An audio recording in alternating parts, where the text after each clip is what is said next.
menjawab tantangan multidimensional yang dihadapi dunia usaha di tengah disrupsi dan konflik geopolitik membutuhkan sinergi dan kolaborasi kuat antar pengusaha.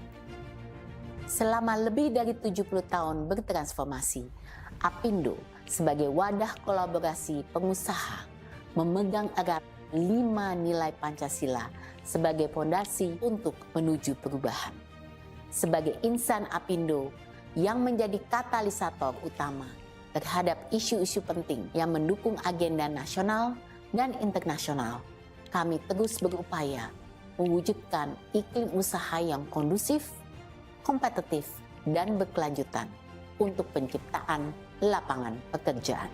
Dengan mengembangkan 7 prioritas utama, APINDO terus berkomitmen memberikan pengaruh dan kontribusi yang signifikan, inklusif, serta berkelanjutan bagi roda perekonomian nasional.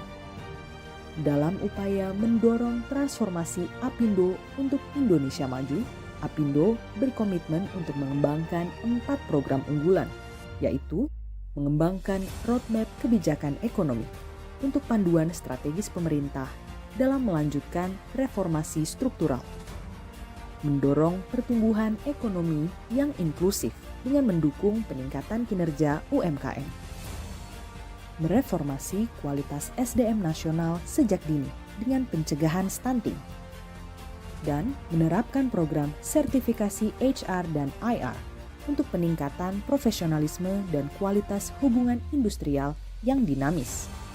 Mari melangkah bersama untuk pengusaha bersatu Indonesia maju.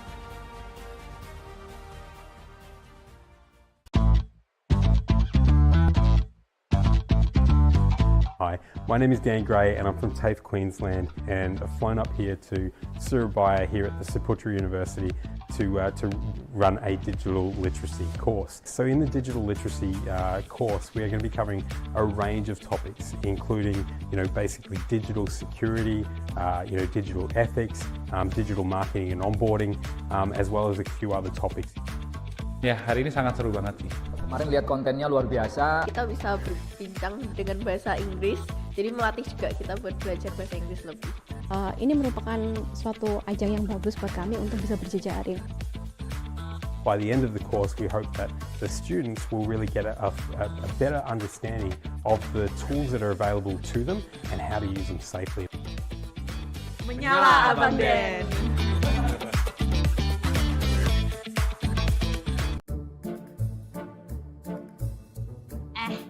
Zaman sekarang belajar cukup pakai jari loh. Maksudnya? Iya, tinggal searching kursus online aja di internet.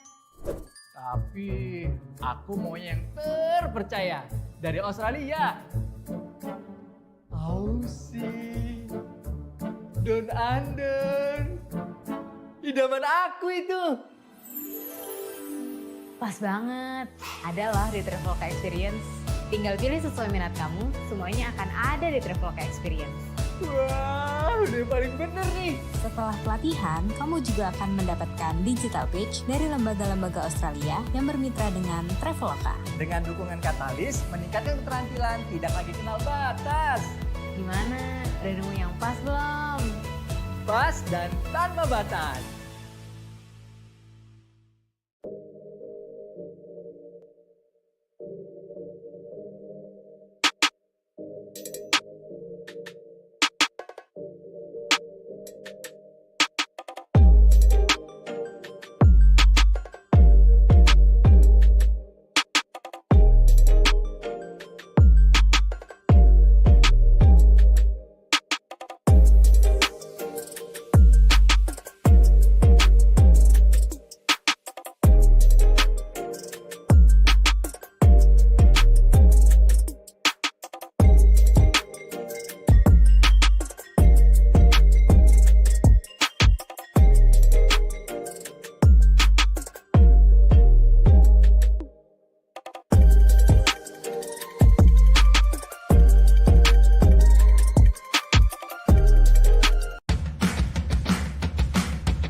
So today we actually have the opening of the digital literacy training done by Catalyst and Catalyst partner TAFE Queensland and Traveloka and Universitas Ciputra. Kita mengadakan digital literacy yang memberikan pengetahuan, keterampilan dan juga wawasan tentang keterampilan digital yang dibutuhkan di dalam pengembangan dunia pariwisata, khususnya di Jawa Timur. And we also hope that there's a kind of engaging interaction whereby audiences or the training participant can share a candid issues in tourism industry, mostly in digital era, and we hope to have a kind of mutual solution and contribution and positive feedback after the program ends. Menurut saya sudah tidak bisa dipungkiri lagi ya, Australia termasuk salah satu training provider yang terbaik di dunia. Harapan kami ya tetap berlanjut training tersebut, lebih ditingkatkan kualitas dan kuantitasnya.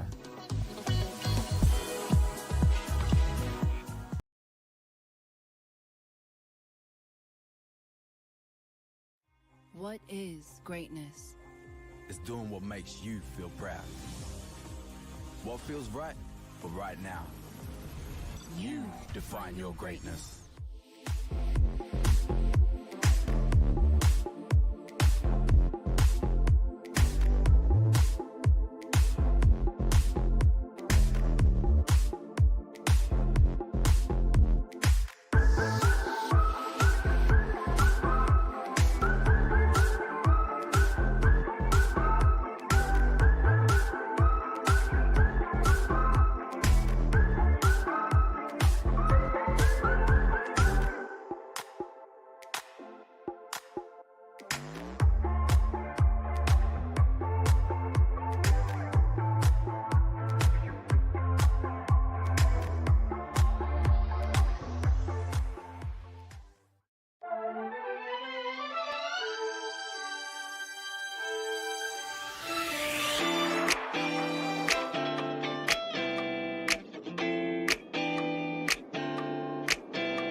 Masih 1 jam lagi.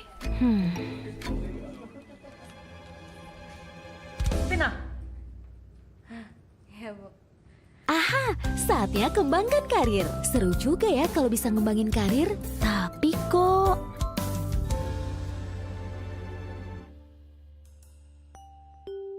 Indonesia Australia Skills Exchange. Dengan Indonesia Australia Skills Exchange, saatnya tumbuh bersama. Indonesia Australia Skills Exchange membantu dunia usaha Indonesia menyediakan berbagai pelatihan berkualitas. Industri di Indonesia akan terhubung langsung dengan lembaga pendidikan Australia. Indonesia Australia Skills Exchange.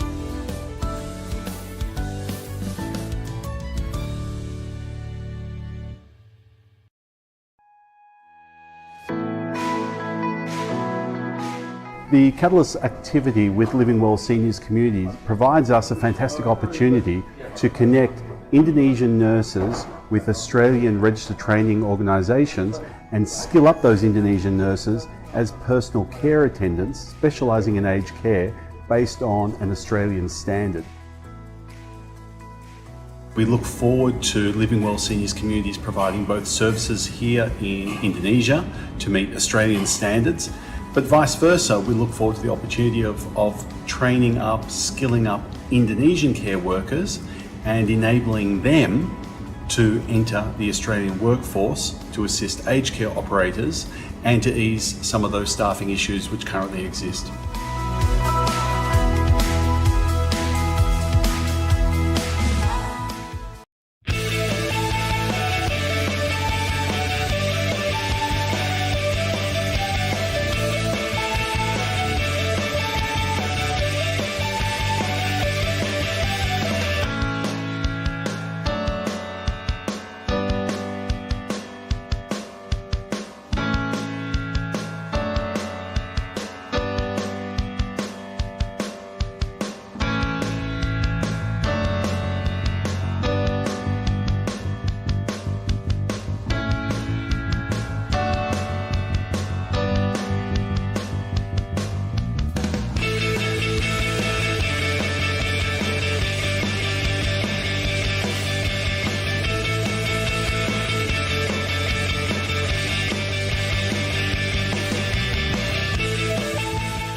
menjawab tantangan multidimensional yang dihadapi dunia usaha di tengah disrupsi dan konflik geopolitik membutuhkan sinergi dan kolaborasi kuat antar pengusaha. Selama lebih dari 70 tahun bertransformasi, APINDO sebagai wadah kolaborasi pengusaha memegang erat 5 nilai Pancasila sebagai fondasi untuk menuju perubahan. Sebagai insan APINDO yang menjadi katalisator utama terhadap isu-isu penting yang mendukung agenda nasional dan internasional, kami terus berupaya mewujudkan iklim usaha yang kondusif, kompetitif, dan berkelanjutan untuk penciptaan lapangan pekerjaan. Dengan mengembangkan 7 prioritas utama, APINDO terus berkomitmen memberikan pengaruh dan kontribusi yang signifikan, inklusif, serta berkelanjutan bagi roda perekonomian nasional. Dalam upaya mendorong transformasi APINDO untuk Indonesia maju, APINDO berkomitmen untuk mengembangkan 4 program unggulan, yaitu mengembangkan roadmap kebijakan ekonomi untuk panduan strategis pemerintah dalam melanjutkan reformasi struktural, mendorong pertumbuhan ekonomi yang inklusif dengan mendukung peningkatan kinerja UMKM, mereformasi kualitas SDM nasional sejak dini dengan pencegahan stunting, dan menerapkan program sertifikasi HR dan IR untuk peningkatan profesionalisme dan kualitas hubungan industrial yang dinamis. Mari melangkah bersama untuk pengusaha bersatu Indonesia maju.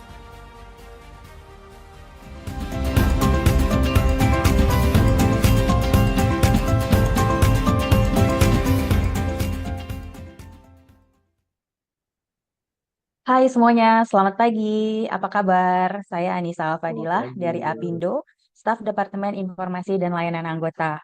Welcome to the third webinar in this series of online training session held by the Indonesia-Australia Skill Exchange Platform in collaboration with the Indonesian Employers Association APINDO.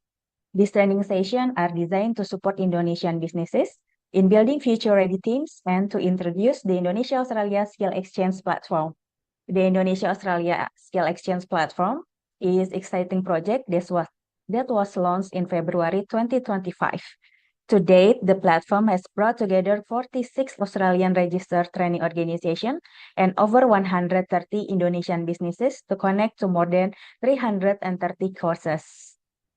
Today's training topic is Leading Championship Team, and it will be presented by an expert from Rapid Teams, a leadership training organization based in Perth, Australia.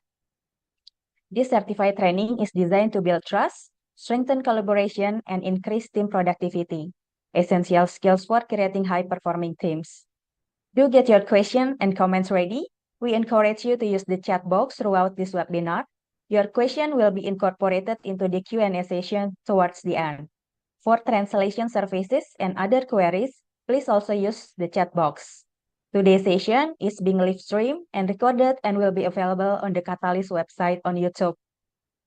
So you've heard about it, but what is the Indonesia-Australia Skill Exchange exactly? This next video explains in more details.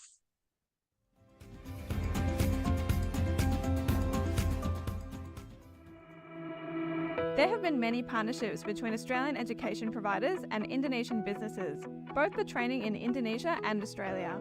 Now there is an easy way to connect with Australian education providers. It's the Indonesia-Australia Skills Exchange platform.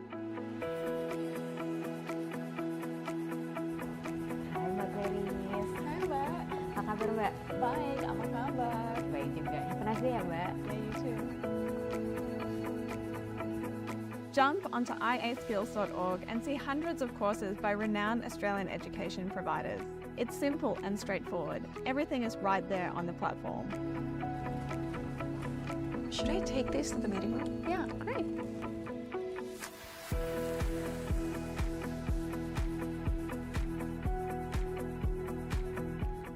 For Indonesian businesses looking for training, there's a wide range of categories according to industry.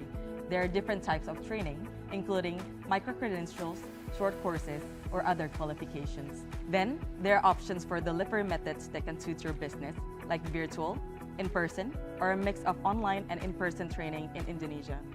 You can also choose your preferred language, whether in Indonesian or English. And boom, there it is. There's a couple of training providers offering this type of courses. After you select your course, the training provider will be in touch and you can discuss in detail about the training delivery.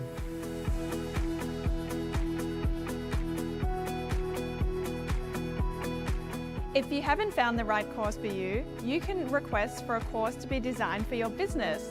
The education providers will see it and may respond by sending a proposal or quote. You can then contact them directly. We have over 50 trusted Australian providers featured on the platform. These providers are some of the best vocational training organisations and universities in Australia, all with interest in delivering training in Indonesia.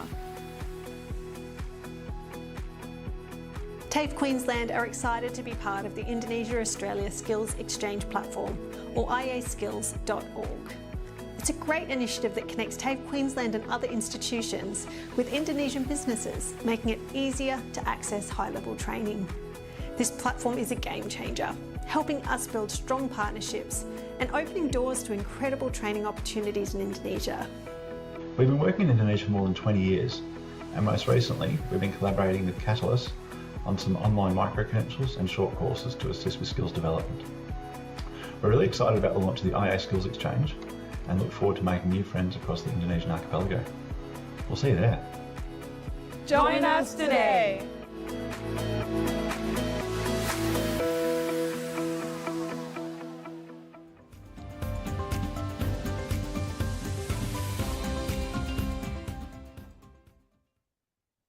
Thanks for staying with us. If you have questions about IASE, do get in touch with us through the email provided in the chat. For now, Angus Wirth is ready to deliver the training. But first, let's get to know rabbit teams. Hi Angus, welcome to the seminar. How are you? Angus, sorry, I'm not hearing your voice. I'm really good and excited to be here today. Great, great. I'm happy to be here with you and all the participants. Right now we have almost 200 participants and I believe we will have more. We are excited to hear from you. So without further ado, Angus, the stage is yours. Oh, thank you so much. Hey, a warm welcome to everyone and what an honor and a privilege it is to be here today. My career journey has brought me along as a team development expert. And today, presenting to you as the founder of Rapid Teams, it's an honor and a privilege to be here. I have worked with teams all across the world, and I only work in the team dynamics, which is the interconnections between teams or the interconnections between the individuals within those teams. Some of the more high-profile teams that I've worked with would be in London. I worked with the CIA, or the Central Intelligence Agency of the USA. And I don't know anything about espionage, or I don't know anything about counterintelligence or anything that they do. But what I do know is how high-performing teams work. And they engaged me and two others, and we spent the day in the CIA underground in London working on their team dynamics. Now, today, I don't expect everyone to be a spy or anything crazy, but we are going to work on your team's dynamics. I'm going to take you through a really well-known team model, and it's one of those ones which is so easy to understand that it actually really makes sense, and it's a really fun one to put in place for your team. And then I'm going to talk about a solution and how you might want to explore high performance with your team. But first, before we jump into that, I want to talk about why. Why improve? Why do you want a better team? And I'll take you through some of the statistics. The first one, I think, which is really, really important, is that highly engaged teams are 21% more profitable. So there's not many businesses across Indonesia, across Australia, across the world that don't want to be 21% more profitable. But there's a report which comes from the same bit of data, and it comes out every 2 years. And I wanted to share some findings. It's around the team dynamics And it's called the State of Teams, and it's done by Wiley Group, based out of the USA, but they survey around about 1 million people from multiple different teams across the world. The first question they ask all of these people who answer the assessment is, I consider myself to be a good and effective team member. So have a think about how you might answer that question. If you answered yes, you're in the 99%. So 99% of people who went on to this survey said, yes, I am a good and effective team member. And then the next question that they asked all of these teams worldwide is, I consider my team to be effective. 60% of people said no. 40% said yes. So I do a great job, but the team's not going that well. The next question that they asked, and I think this one's interesting, and we might even bring a bit of humor into it, but my team would be more effective if those around me changed or adapted their styles. 87% of people said, yeah, if everyone was more like me, this place would be fantastic. But what we know about adults is we're probably not going to change. We're probably not going to completely change or adapt our style for every interaction. But if we can get somewhere in the middle and just think before each interaction, if I change my style slightly, will I get a better result? And the answer is probably yes. So as we work through today, we're going to cover off on a really, really model which is dear to my heart, and it's the Patrick Lencioni, and it's based off the book, The 5 Dysfunctions of a Team. Now, the book is a fable.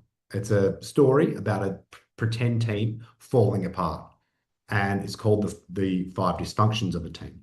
But we are going to work through the 5 behaviors of a cohesive team.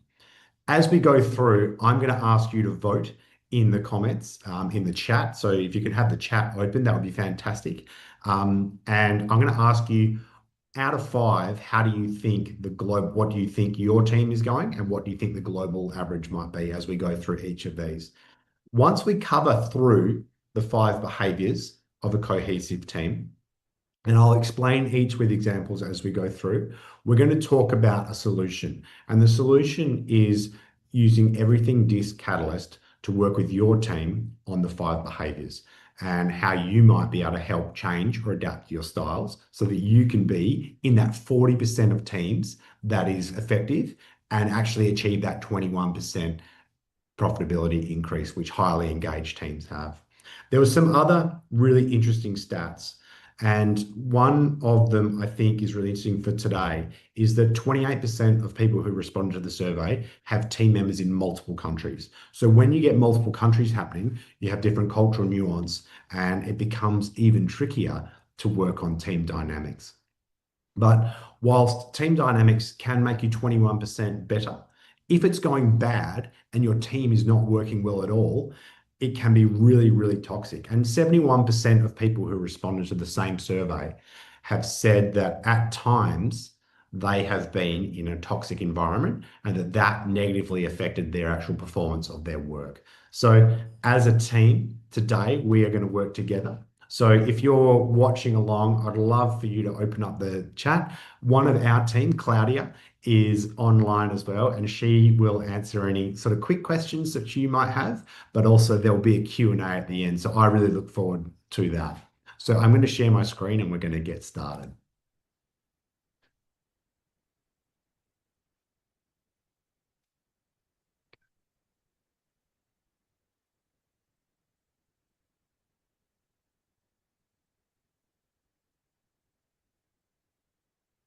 Okay, so we as Rapid Teams, we work with all sorts of different world-class companies. Here are some of our clients.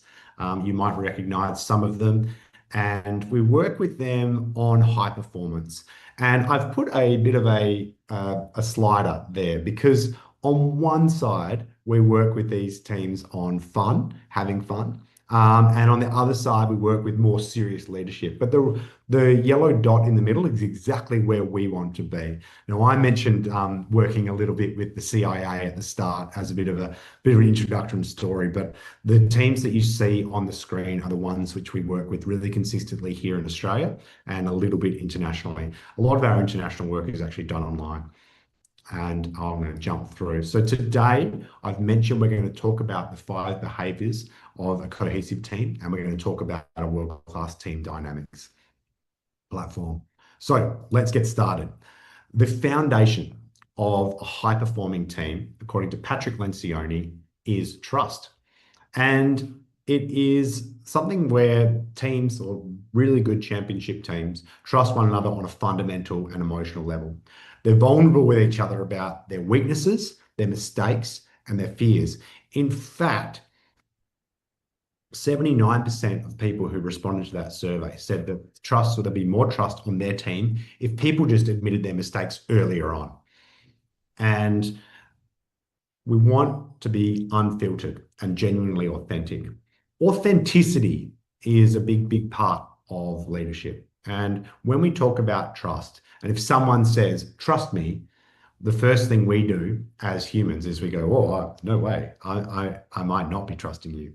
So we want to think about how we might earn trust, because trust is different to me than it is to you. And that's because we are all thinking of trust in a familiarity-based way. If I've known you for a long time, your behaviors become kind of, what's the best word? Predictable to me. I understand that if I do this, you might do that. And I decide, look, hey, I'm okay with that. So I feel comfortable to do whatever it is that I'm planning to do. But if we don't know each other, then if I do this and I don't understand what the outcome might be, then we won't have that familiarity-based trust.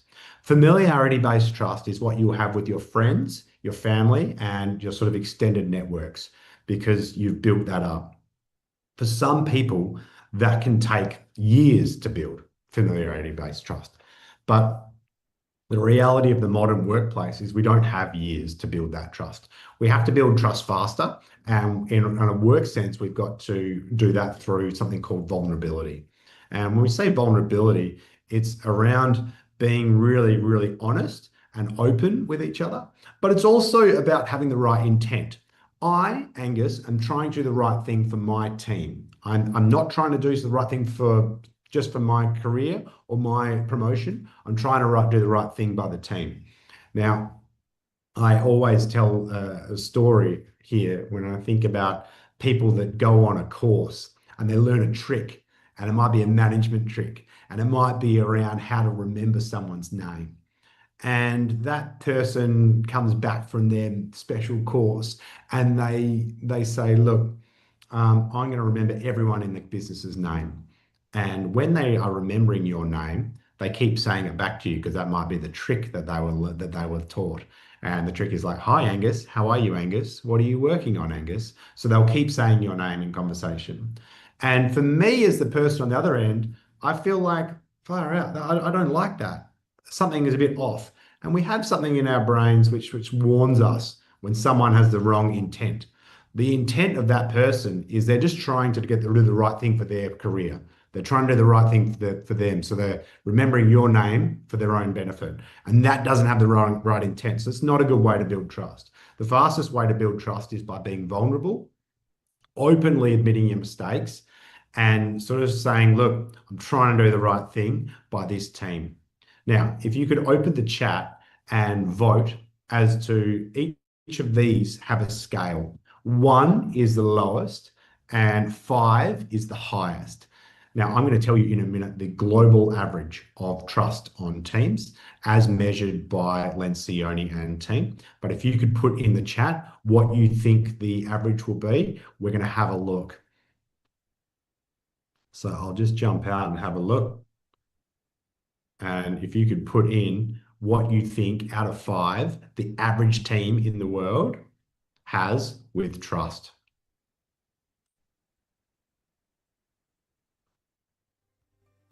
We've got 1 vote for 2, 3.5, 3, okay, 3, Here they come. Okay. Well, I'll tell you right now what. You're being quite, yeah, here we go. 333.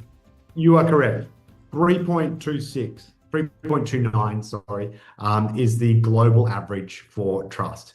And it's interesting because it is the foundation of a high-performing team. If you do not have trust, you cannot move to the next one.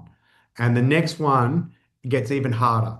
And as it keeps going higher and higher and higher, that's where we start to look at our results. 3.8, 333. Yeah. Okay. Yeah. We'll cut it there, and I'll tell you 3.29. The top of this pyramid is results, and that's how we get measured as teams. But I'm going to argue today that all the work needs to happen in the bottom of the pyramid because you can't progress up without trust. You can't progress up without the next and the next and the next. So the next one, which is a really, really, really tricky one, it is conflict. And I know that that's a funny thing to say when we're talking about championship teams, but really good teams have the ability to have robust debate about what's best and what's right for their team or their business. If you don't have the ability to have conflict, we've got a problem. Now, I want you to think about conflict as a continuum.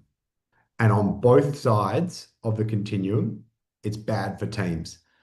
On this side, we have what we're thinking about now, which is mean-spirited, nasty conflict. And mean-spirited, nasty conflict is where people are not nice to each other. And we don't see that often in the teams that we work with. But if you do, this is like a toxic workplace. And this is where people tend to get out really quick. And it's where for you as a leader or as a team member, it's going to be hard to retain people. The cost of churning over people will be a huge, huge thing, and it will be something which will heavily erode profits. On the other side, just as bad is where we have a meeting and you go to say something and then you go, nah, you know what? I'm not going to say it because I don't want to annoy Angus. I'm not going to say it because I don't want to, I like Angus and I just don't want to, I don't want to rock the boat. Or I like so-and-so and they've been nice to me in the past and I'm not going to say anything today. And then 6 months later, when we come back to that same meeting and we say what has happened in between now and then, we find out that, oh, it didn't work. And we look around the table and we wonder why.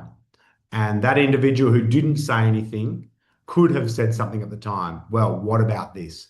But they didn't because they didn't want to create an issue. And that is what's called artificial harmony. And it's where teams pretend to agree, but they actually don't agree. And it's where they don't say things.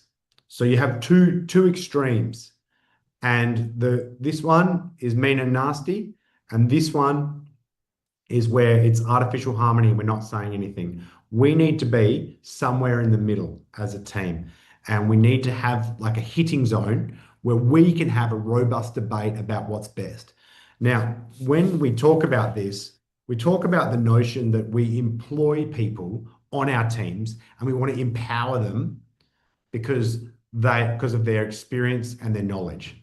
That actually classifies them as knowledge workers. So you are bringing them into your business for their knowledge and their experience. If you have an environment where they can't give that knowledge and experience because they're trying to make sure everything's okay from a team dynamics point of view, then you've got a problem, and then you actually are leaving money on the table. You're wasting money by them not being able to give their full opinion. And so if you hire someone and you trust them, which is the foundation, then you want them to discuss and weigh in, give their input, because they are on the team for a reason. And we, as managers and as leaders, need to work a way, and I'm going to touch on how we can do this towards the end. How do we get them in? How do we get their input? Because when we go through a rigorous hiring process and we get someone on board, we don't want to squash their spirit and we don't want to squash their opinion by not letting them actually say anything for the sake of artificial harmony. So they measure teams on this, on conflict, how well they go in having a debate. I won't do the vote on this one because it is 3.45. So teams worldwide are better at having arguments than they are at trusting each other. So if we're thinking about your championship team, how do we trust each other and how do we have the right intent or show to each other that we have the right intent? And then how do we have a robust debate about what's best for the business, what's best for this team? And it's not about what's best for me, it's about what's best for this team. So I'm going to jump into the next bit through my screen share. Okay, we got that up. Yep. So this is our conflict, and we're at 3.45. The next one is, I think if you are to take away one thing from today, it is the next step. The next step is the most important in teams. And it's presented by Patrick Lencioni as commitment, but it can be presented as team alignment. Now, everyone, when we get to this point in our workshops, they say, "Oh, Angus, everyone here is committed." It's like, we know you're committed. That's a given. That you're here as a professional and you're as a knowledge worker because we need your knowledge and your experience. And they are committed. But commitment, true commitment, comes from the ability to understand the direction and the priorities of the team. Because if your team doesn't have clear direction and clear priorities, they can't buy in. So if at trust we were learning to have the right intent, if at the conflict step we are learning to weigh in and give our input and create an environment where we as leaders can hear from our teams and make sure that we're getting the best information so we're not leaving anything on the table, we're not wasting any money, then at this point we can make a decision. And that's where we're clear as a team on the alignment. Make a decision, the best that we've got, because at the conflict step, we got all the information in and we've got everything we need. Now we can make a decision as a team and we can go for it. But this is the bit where we see teams fall down the most. And it's interesting because the next one up is accountability. And a lot of teams and people and leaders, they believe that they have an accountability problem. They believe that their team doesn't get things done because no one is accountable. But I'll tell you right now, when we talk to those teams and we ask them about their priorities and their direction, they will tell us that it changes all the time. And what we see there is that it's a problem with their commitment, not with their accountability. So within this model, every time we have a problem, we need to go to the one below. So if our problem is here at commitment around our directions and our priorities of the team or our team alignment, then we need to think about the conflict piece.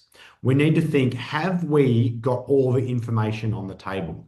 Do we have everything we need to make a decision? Because sometimes people hold information back. What was interesting when I did do that work with the CIA was that they hold information back quite a lot because in their organization, information is power.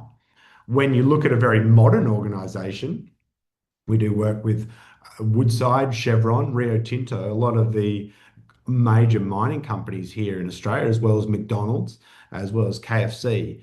They are looking at how can they share more information? How can they make it more easy for people to get information within their teams? And it's an interesting stat. The Atlassian, which is an Australian software company, they released their State of Teams work just 3 or 6 months ago. And one interesting stat there was that each team member lost around about 6 hours a week searching for information within their teams. So if we're trying to make a frictionless and faster team, we want to make sure we can get that conflict piece done really, really well. Then we can layer up and we can get into our next bit, which is accountability. Now, accountability, this is the holy grail of teamwork. And I get phone calls all the time from people all across Australia and say, Angus, I heard that you're the person I need to work with. I heard that you're one of the preeminent experts in teams in Australia, and that is correct. And I say, yes, okay, yeah, no worries. What are you looking to do? And they say, oh, Angus, I have an accountability problem. I've got a problem in my team that we said we're going to get something done on this deadline, and we miss it every time. Our deadlines are falling apart. And I would say to them, the first question, I would just go straight one down on the pyramid. I'd say, well, how clear is it for your team on the direction and the priorities? And that individual says, oh, yeah, no, it's very clear. It's very clear. And this is usually the leader that I would speak to. And then once we get in to the business, and we might go and meet with a series of people from their team, I would say, how clear is the direction and the priorities? And they might say, Angus, it changes every few weeks. It depends what's going on. And that's where, when we think about it as a leader, we need to come back one. Okay, if we can make the direction and the priorities really, really, really clear, then it is much easier for us as a team members to actually hold each other to account. Accountability is a really, really interesting one. And if you do trust, conflict, and commitment or alignment really well, accountability is easy. It's great. If you don't have trust in your team, if you don't have the ability to have a robust debate with your team, and if you don't have clear direction and priorities and alignment on that, you will never have accountability. And then that's when people say, I had a very difficult conversation with someone. It's really hard for me to get someone to do something. And so this is sort of where the challenge is. So if we're going to start somewhere, it's at this bottom level. It's that trust. How do we be more authentic, have the right intent, and be unguarded with each other, admit our mistakes, then moving up to the next level when we're thinking about having that robust debate, and we're not trying to appease everyone, but we're also not trying to be mean or nasty either. So we jump to that next bit, which is the conflict, then the alignment, then and only then can we have accountability within teams. Now, Lencioni talks about accountability as peer-to-peer, and that means manager to manager or team member to team member, and they will hold each other account in the moment. That is brilliant accountability. And the example I give there often is in football. When a opposition team, or in soccer, depending on the code which you call it, the opposition team scores. The opposition team scores against you. The next 90 seconds is the most dangerous part of the game for that team, because the odds of the team scoring again are quite high, because they've worked out a way to penetrate the defense and they've just done it, and they're probably going to do it again. So what happens in that moment? The manager or the leader can't come onto the field. They're not allowed. So they stand on the side and they're sidelined. Peer to peer, the defense of the team that let the goal in gather together, and they speak to each other and they discuss what happened. How did we let that goal in? Why did we let our defense down? Then the next thing they say is, what changes? What changes do we have to make? Because the next 90 seconds are the most dangerous 90 seconds we will face in this whole game. So the big thing here is they're using peer-to-peer accountability in the moment. The leader can't be involved. But, and this is a big but, and it's a really interesting one to reflect. If you're on the call now and you're a leader and you've got multiple people in your team, or even if you've just got one report, you need to think about this next statement really, really long and hard. If you are not willing to hold your team members accountable, the team members will not do your dirty work for you. So the big thing here is if you're not willing to set the priorities and the goals really clearly, and then if we miss them, then have that difficult conversation, you'll never achieve peer-to-peer accountability. So it's a really hard one for leaders. And I think that this is where a lot of teams fall down as well. If the leader isn't willing to hold someone accountable, and it doesn't mean a show of force or anything like that. It's just having that conversation. We said we were going to get this done by this time. We've missed it. Why? And this is a big, big, big thing that we see in businesses that we work with all across Australia, Southeast Asia, and across the world.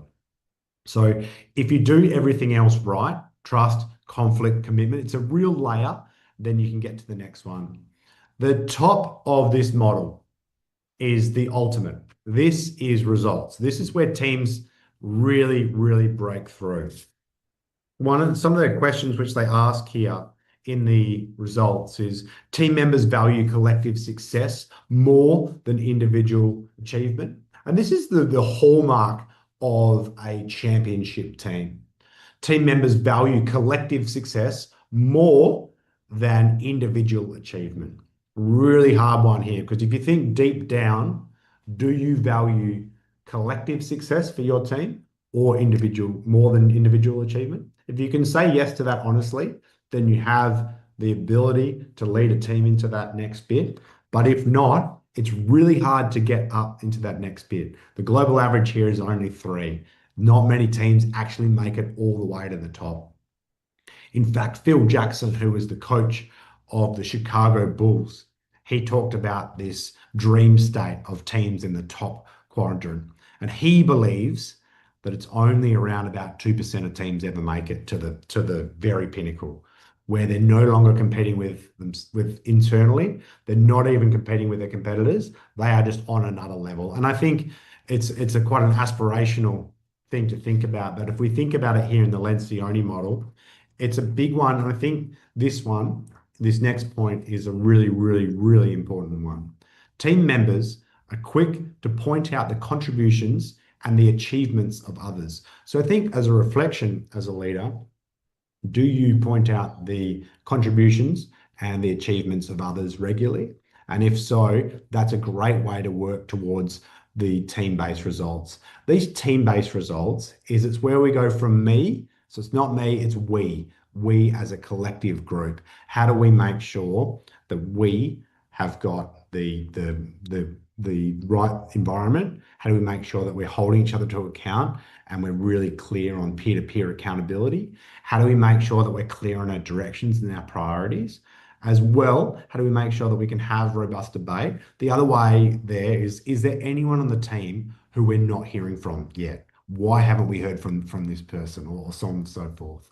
And then at the base, it's that intent. Now, teams can work on this model, and that is the 5 behaviors of a cohesive team by Patrick Lencioni. Teams can work on this, and there's a really, really famous saying by Drucker, and it is that you can't improve what you don't measure. So you can measure this in your teams with surveys and whatnot, but this is a team in a 6-month period that went from really low, all in the red, low here on the left, all the way to nearly all green. This is a team that I work with personally over a period of time. They were a civil contracting firm, and they built big train stations and all sorts of different things here in Western Australia.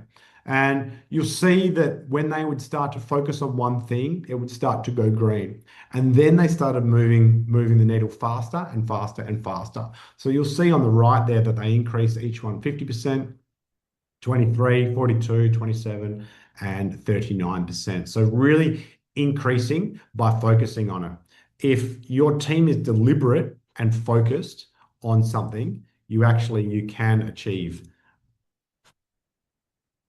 Just going to end this. Back. You can achieve great things, but if you don't measure and you don't do any work on it, you will fall into the 60% of teams who aren't going that well. And you'll go back to this bit at the start. I do a great job. My team's not going that well. and if those around me changed or adapted their styles, it would be a way better place to work. But if you want to be on a championship team, you need to be a championship teammate. And what I mean by that is better people and better team members make better teams, because teams are full of people, and every person and every different person we bring into the team adds a new direction or a new interaction, a new element. And I'm going to take you through a platform which we use to track team dynamics, and I'll just take it through right now.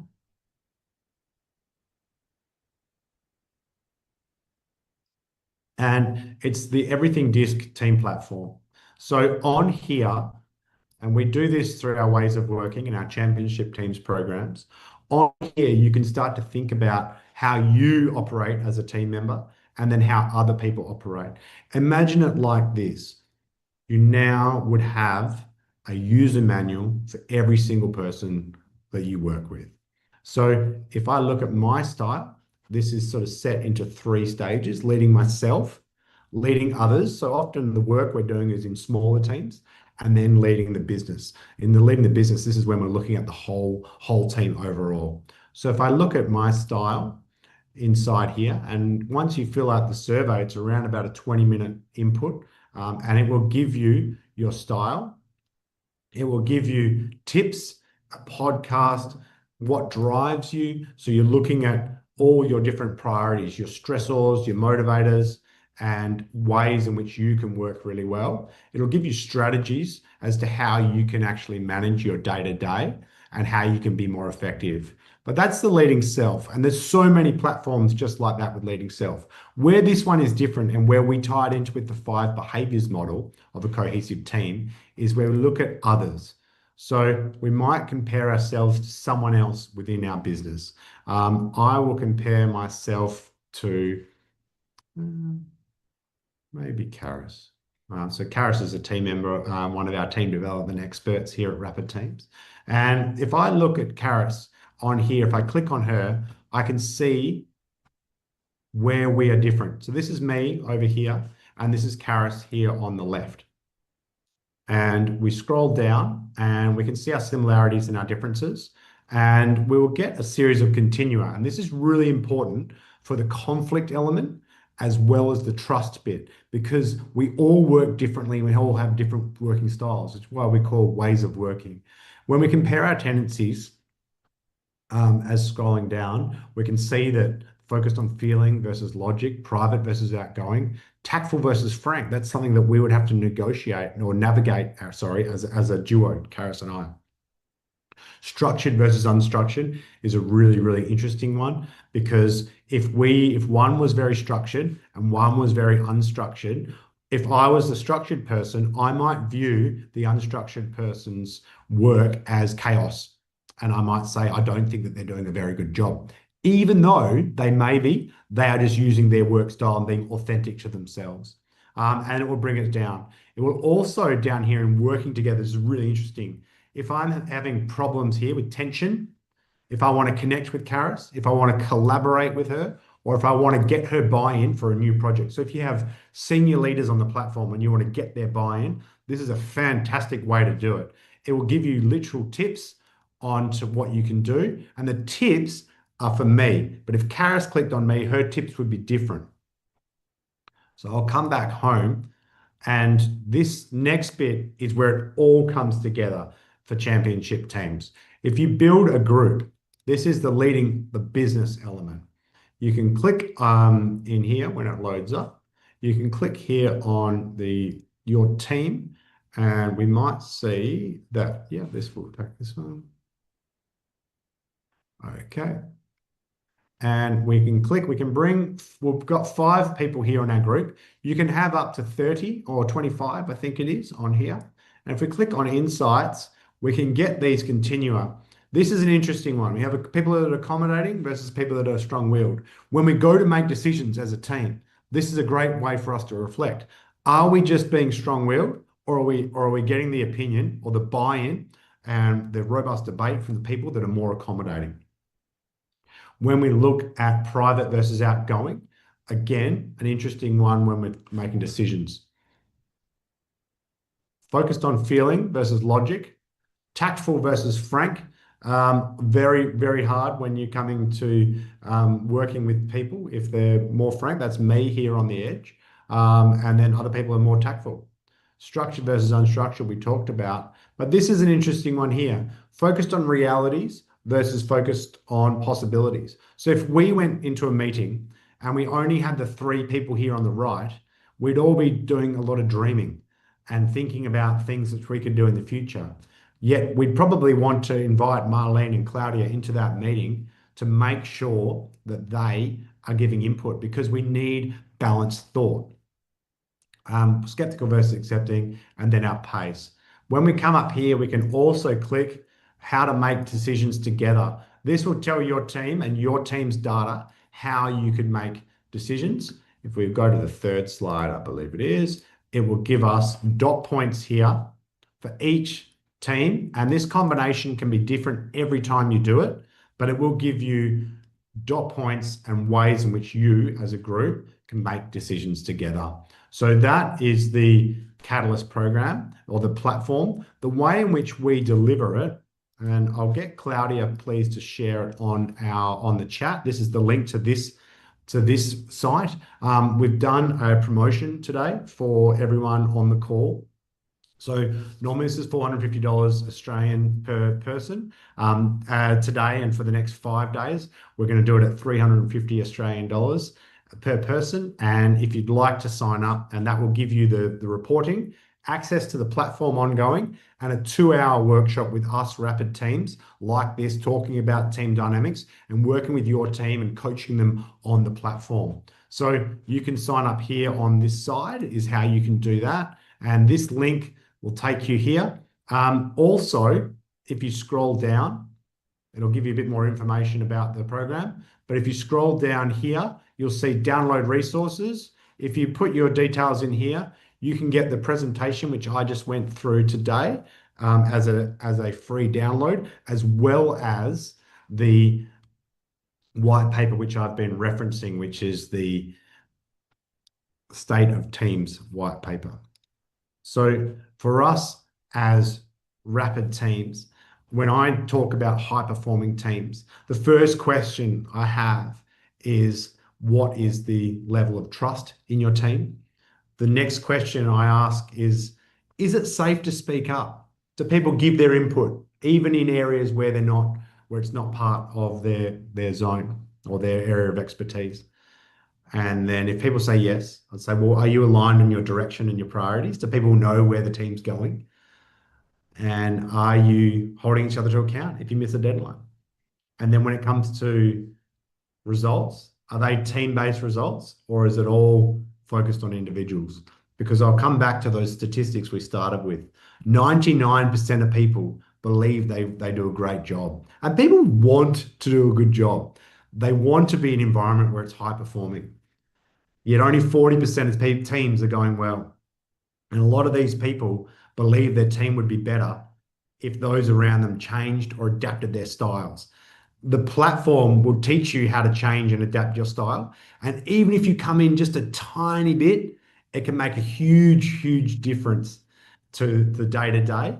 And if you think about all the things you're trying to get done on a day-to-day, you can increase that by a factor of 10 just by thinking about it, just by doing 30 seconds of looking before you send an email.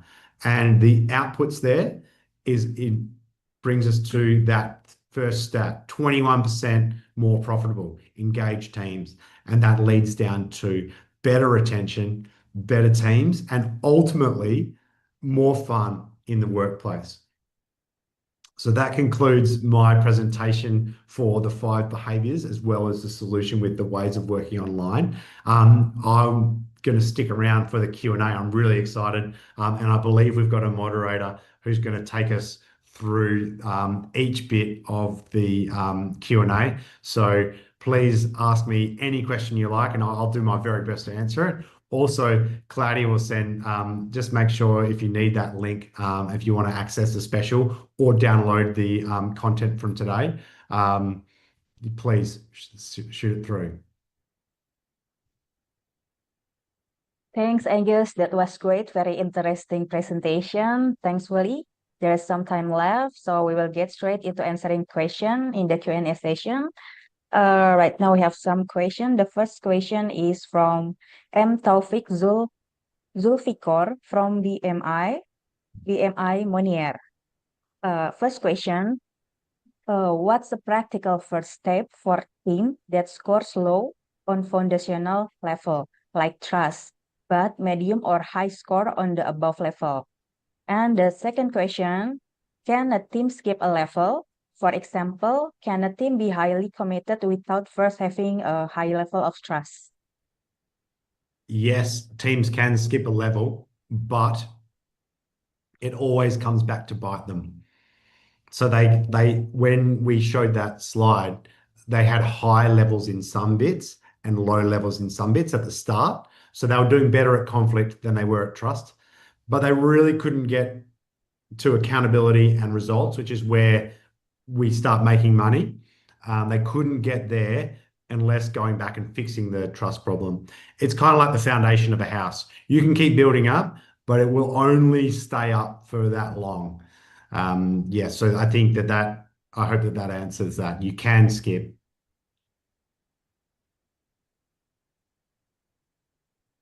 Okay, next question from Agus Saryanto, APINDO, Jawa Tengah. Are there any particular method to measure trust for your team? Yeah, so there's so many different trust measuring ways you can measure trust, and you can look. There's a lot of free options which you can use. So all I would be doing is Googling engagement survey, and you could actually do that. I'll read out the questions which they ask teams when they ask about trust. The first question is, team members acknowledge their weaknesses to one another. Team members willingly apologize to one another. Team members are unguarded and genuine with one another. Team members ask each other for input regarding their areas of responsibility. So if you Googled Patrick Lencioni 5 behaviors survey, you'll get those questions, and you could actually use them in any kind of survey software you would like.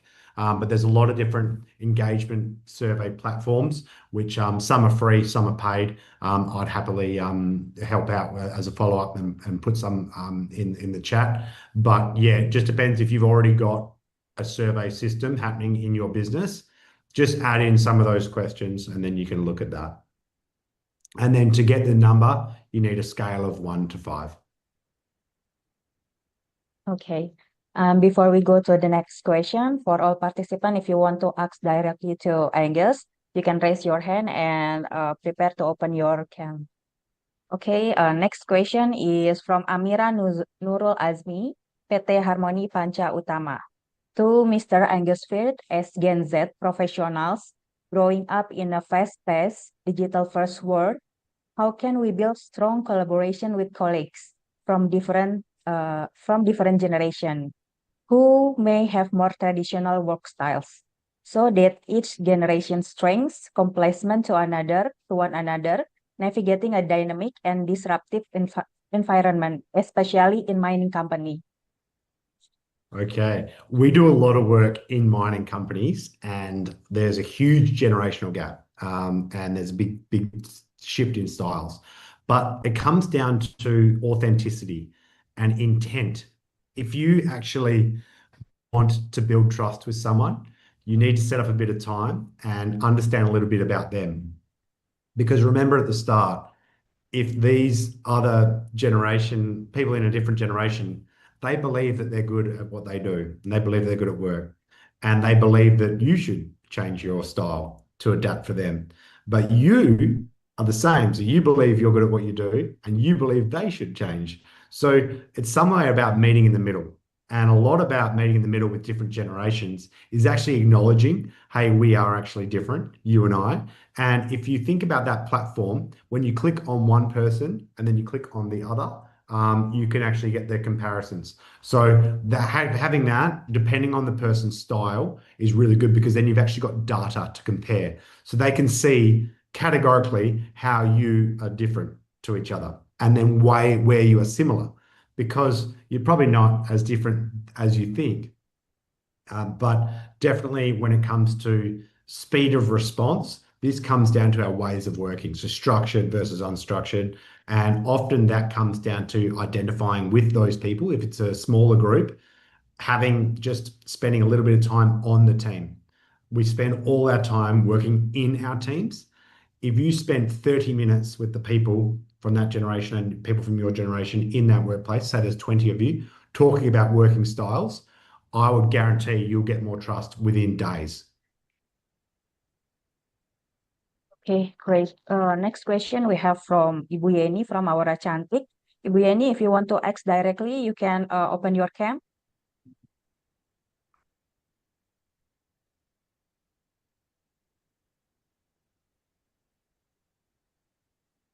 Okay, if you cannot open your cam, maybe I will read out your question.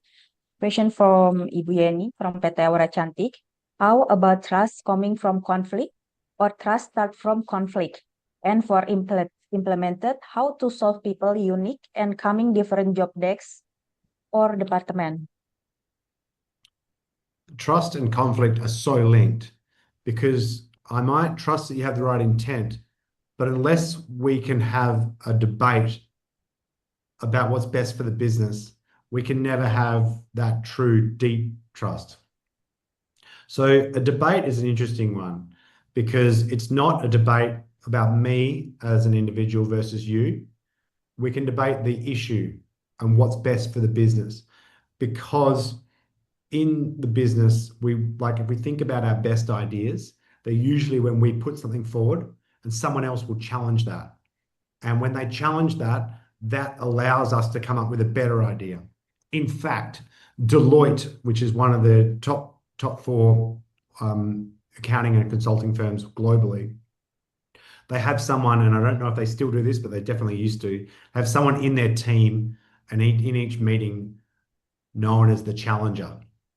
And the challenger is the same as using Edward de Bono's 6 thinking caps. It's sort of challenging the process. And often this is given to the youngest or the most junior person in the team. And if we come to a decision, the challenger says, okay, challenge. Have we thought through everything within this team, within this? And this is where other people, and maybe they are more introverted or have different styles or working at different levels, get the opportunity to have conflict. And so they're not having an argument with the person, they're debating what's best for the team, they're debating what's best for the project. And that is where you get your best ideas. If we think about where innovation comes from, it's from multiple people challenging the process. So conflict can be a really scary word for some people, but it need not to be. It's about how do we, as a team, robust, debate, and push through different things as a group and make sure that we get to the best outcome. Okay, Angges. From my experience in Indonesia, we tend to avoid conflicts because we don't want to have a work situation in office. Do you have any opinion about that? What happened in Indonesia? Yes. It's a really tricky one because every culture is different. But what we want to do, and the advice on all of these, is to take away the personal nature of any of these things. So we want to focus on the workplace. We want to focus on the problem. So what is the problem is this, and what are our options?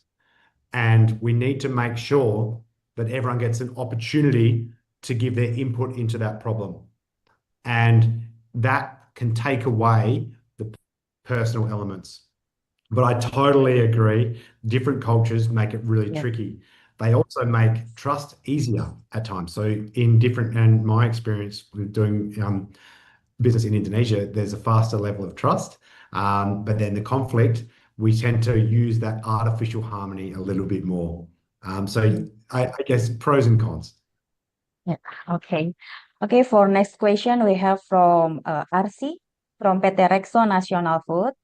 I am interested in dig style. Do you have any insight or preference how to balance leader and team member with dominant style? Well, I am a dominant style. I'm a D style. And sometimes it's about being self-aware. So if we are going to be working with other team members, there's a three-step process which we talked about. Step one, which is the hardest one, is leading yourself. Step two is working with those individuals. And then step three is leading the business. So as a D style, you have a great opportunity to be driven by results and driven by action. What we tend to do is discount those who come at the other style, who are driven by support and who are driven by stability. And they are opposing forces on DISC, where you have a series of axes. But when we think about our personal life, often we gravitate towards people who are different to us. And if we think about someone who we might have known for a long time, they might be a family member, we might be a partner, might be a great friend, and who you've always just clicked with really well. Now, odds are they are different to you. And that's because there's a level of attraction when it comes to opposites, and because there's complementary factors for each person or each person within that friendship or that relationship. Now, in our personal lives, we find that to be great. In our work lives, we can find that to be quite challenging, and we can find that to be a bit of a threat. And what happens there is that we're both presented the same amount of information or the same bit of information, and we both come at it very differently. And if you're the D style, your first question is, how did I not see that? How did I miss all of that? What's going on? So then that person becomes a threat. But what we need to do is reframe that and think, how do I bring someone completely opposite to me into a meeting? Because I need their input and I need their support. And I also know that they will get things that I miss. And that's going to be better for our team and our business. Okay, and guess the next question is still about this style. The question is from Nika Budimansyah. The result or data from Catalyst platform can be used to get a great place to work certification. So in Indonesia, we have a kind of certification. The name is a great place to work certification. Do you have any information about whether we can use the data from the Catalyst platform I'll have to be come back. used to get? I don't know Okay. exactly. I'll have to come back to you on that, and we'll come back in the comments. I'm so sorry. Okay, it's okay. Okay, next question is from Puji Dwiantoro. The question is, how long is the ideal time period for us to trust a person in a team? Because I think this process will spend a lot of time. Meanwhile, we are as a leader need to give short-term result. And maybe is there any tips for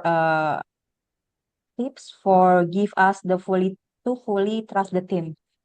Yeah, so trust is a big one. Now, we need to go away from the personality style trust or the familiarity-based trust, which is what we have in our friendships.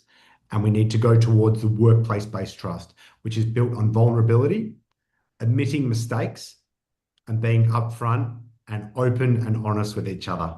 So 79% of people who respond to that survey said there will be more trust on their team straight away if people just admitted to their mistakes. So one of the fastest ways to build trust is to admit failure or admit a mistake and then work with someone else to fix it.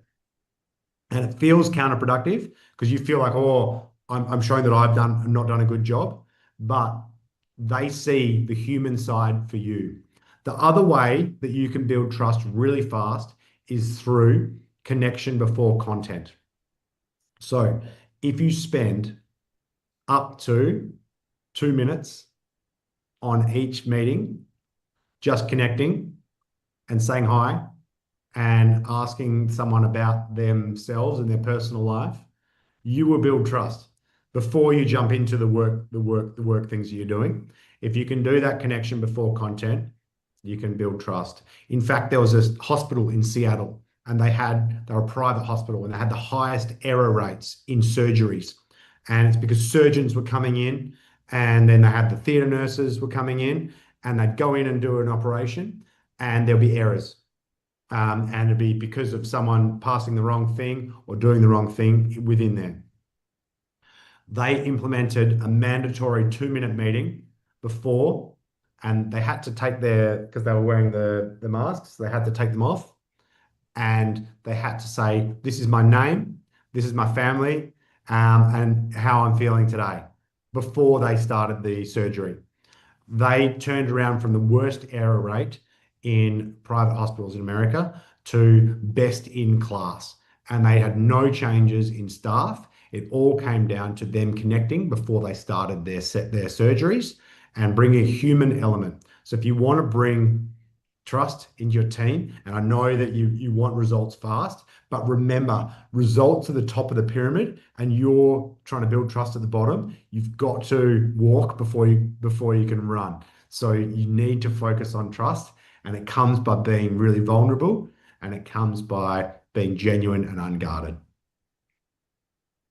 Okay, I agree with you. Trust can come from little things that we do every day daily.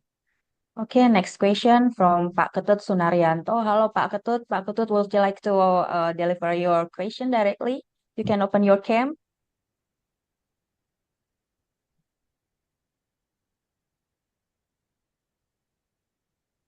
Halo Pak Ketut.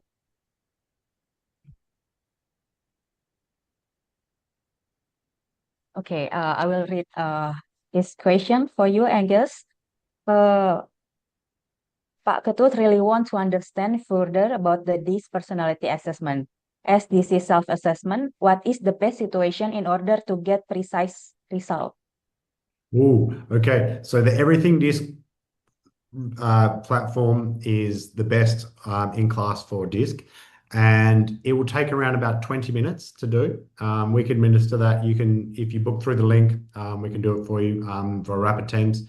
It is 93% accurate, and the only time it's not accurate is if you try to cheat. And it'll ask you a series of questions, and you want to make sure that you're clear of other things, and you've got a bit of time, and you basically just work through it naturally. And that it's a snapshot of you in a 20-minute period of time, but you'll be amazed what it can do and how it can help you in your work life. But then you'll be really amazed when we look at the leading others and the other bits about what it can do when it helps you working with managers, other leaders, and other team members who you're working with, getting buy-in, gaining tension, or gaining trust. It will give you point by point dot points for you and that person. If that person is very technical, it will help you actually understand them. And you can actually sit down with them, if they did it as well, and use the comparison reports to get an amazing result for you as individuals. But yes, very accurate, takes about 20 minutes. And you get instant access, you get the report and all the different things, and best done in groups, because then you can really harness the power of Catalyst. Okay, very interesting because it's actually very accurate and only need 20 minutes, yeah, to fill out the question. It's, Okay, it's very scary how accurate it is. okay, next question is from Pak Rinaldi because the question is very interesting. Pak Rinaldi, if you want to directly ask to Angus, please open your cam because I think your question is very interesting. Maybe you can more elaborate your question.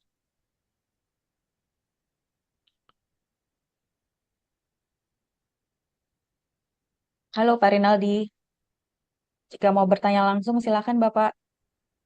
Iya, selamat siang. Oke. Selamat siang, good afternoon Pak. Saya pakai bahasa Indonesia aja atau bahasa Yes. Inggris nih, Bu? Yes. Bisa pakai bahasa Indonesia, nanti ada translatornya. So Angus, Oh, Pak Rinaldi will deliver the question in Indonesia. The translator will give you the translation. No problem. ya, halo Mr. Agus, selamat siang. Mau bertanya saja tentang five method tadi Pak Agus ya. Gimana kalau misalnya metode tersebut bertentangan dengan budaya-budaya atau kebiasaan setempat gitu? Apakah nanti itu bakal efektif gitu menjadi untuk tim, di misalnya kita semua hormati yang lebih senior atau jabatan yang lebih tinggi gitu, apakah nanti itu bisa efektif ya metode ini? Itu aja. Terima kasih.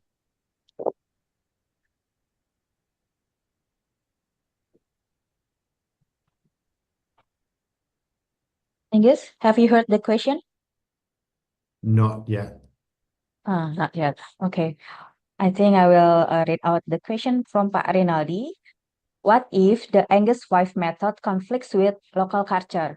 Example, you must respect the seniors or high-level position. Is that method will effective for the team? Yeah, and this is where the cultural nuance comes in. But I think conflict is maybe the wrong word to use.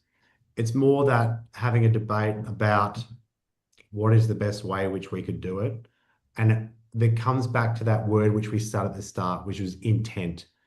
How do I make sure that when I ask a question of someone senior within my team, that they understand that I am trying to do the best thing that I could possibly do for this team and this business and this area. If you don't come at it the right way, they could take it as that you are challenging them and you're challenging the process for your own gain. That's why the trust step is so important. If you can do trust properly, it works in all cultures. If you skip trust and jump to conflict, it goes bad in all cultures. And it's a really, really interesting one. So it comes back to that intent. So if you don't feel that in your environment, your workplace at the moment, that it would be appropriate to challenge the process, then the place to start is on trust. And the place to start is by focusing on how do I prove to my colleagues and my co-workers that I have the right intent. I'm only trying to do the best thing for this business. Everything I do is for the team. Then they will welcome your challenge. If not, if they don't feel that and they don't feel that level of workplace trust, it becomes harder. And that's where the conflict might come as a threat, or it might come along across the wrong way. And that's where we have a problem in the team. And often, if you feel like that might be where your team is at, then you know where to start, and that's trust. And we all want results and we all want accountability, but it can take a long time. It can take 2 years to fix a team completely in this way. And it can be all sorts of different things. But the place to start is trust. The place to start there is your intent, proving that you have the right intent. Okay. Yeah, I agree with you about the conflict. Maybe it's a strong word, especially for us in Indonesia. But from what you explained before, in Indonesia, we have an idiom called silaturahmi. Silaturahmi means we discuss to find a common ground. Yes. So yeah, it's a common thing in Indonesia to discuss everything, but yeah, we tend to avoid conflict. But silaturahmi, I think, is similar with what you said before. Okay, next. In Australia, we avoid conflict too. And in Britain, they avoid conflict. In America, they love conflict. So it depends. Yes, yes. Okay, next question from Jessica Agustina, PT Professional Machinery. The question is, in Indonesia, many candidates are already familiar with the DIX assessment and are able to manipulate the result to reflect what they want, which may not truly represent their real-life behavior. Given this, how important is the DIX test in understanding the character of each team member?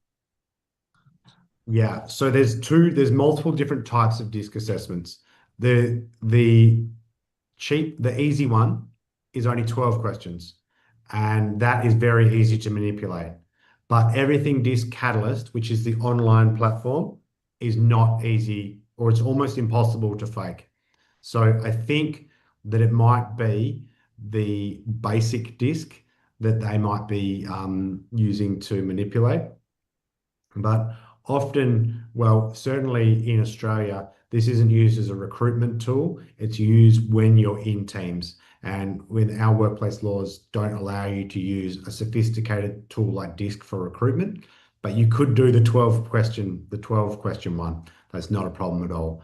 But the manipulating it would erode trust because you have the wrong intent. Your intent is for yourself, it's not for the team. So if someone was manipulating a DISC report, we would go back to the start with trust again and wonder why would they be doing that.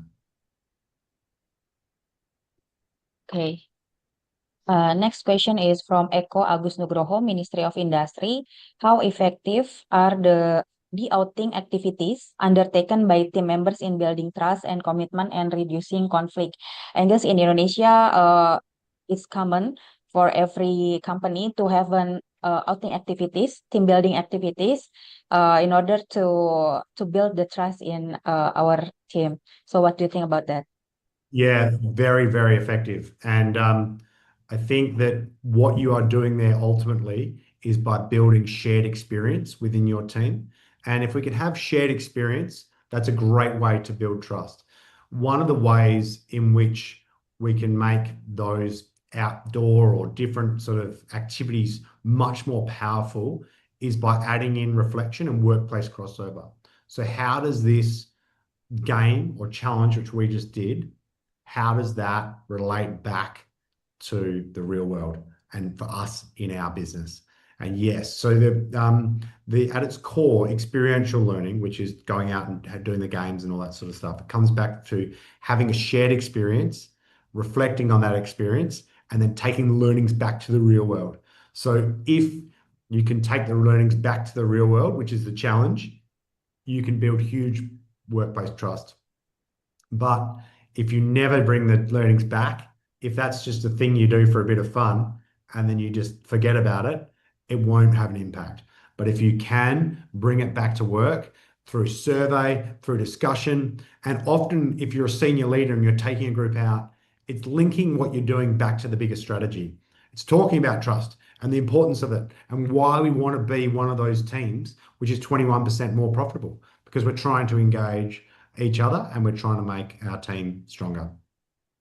So yes, I strongly believe that those activities are awesome. Yep. Okay. And for next question, is there any question from the participants or do you want to ask directly to Angus? Please raise your hand or just open your camera.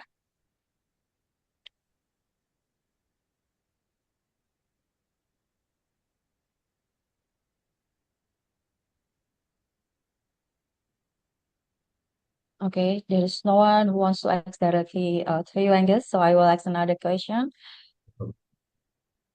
Mr. Angus, can we access the Catalyst website? Because I cannot try this site before have access code.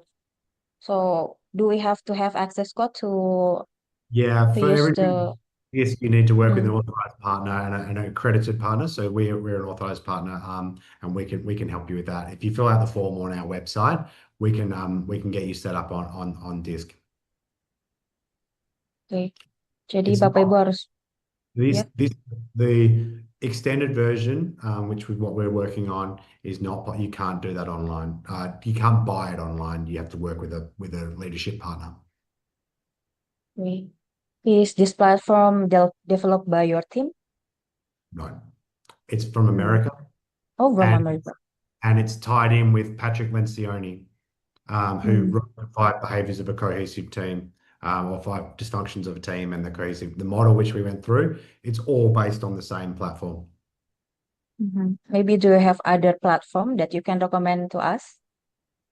Or outside of this one, Yeah. I would say that this one is probably the best in class. If you want to achieve team dynamics, and you want to look at how you can interact together like that, there's no other platform that I would recommend. It's very good. Okay, I will open the question to another participant. If you want to ask directly to Angus, please open your camera or you can raise your hand first.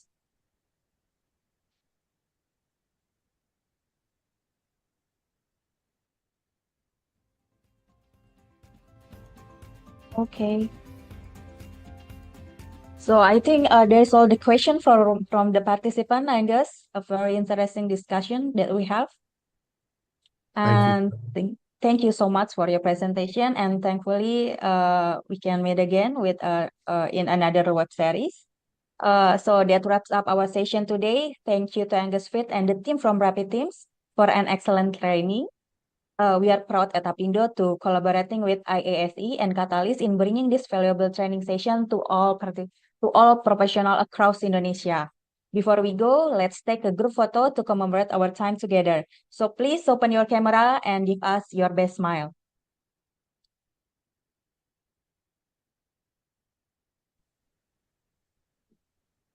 Okay, team, ready? I will count down. 1, 2, 3. Another page. 1, 2, 3. 1, 2, 3. Okay, next page. Ready? 1, 2, 3. Okay, next page. 1, 2, 3. Yes. Is there another page that we have to okay, 1, 2, 3. Give us your best smile, guys. Okay, that's all.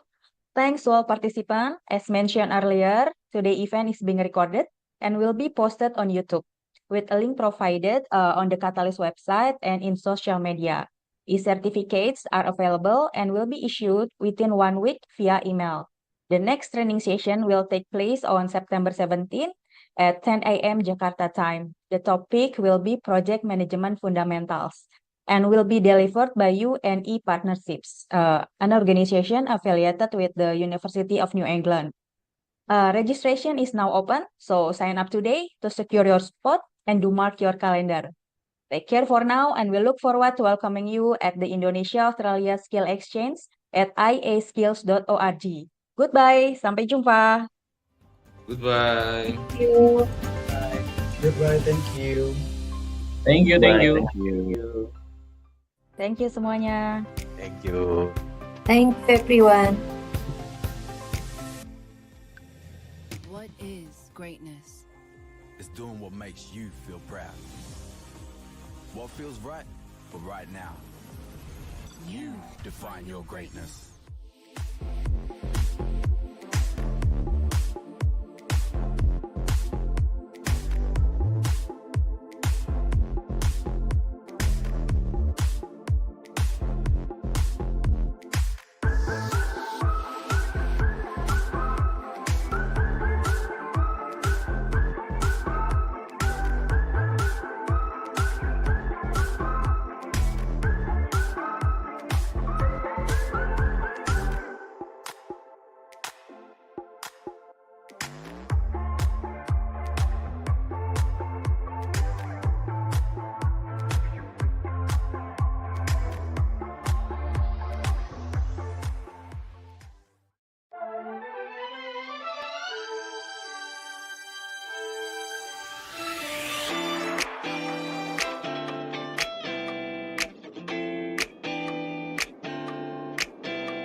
Masih 1 jam lagi.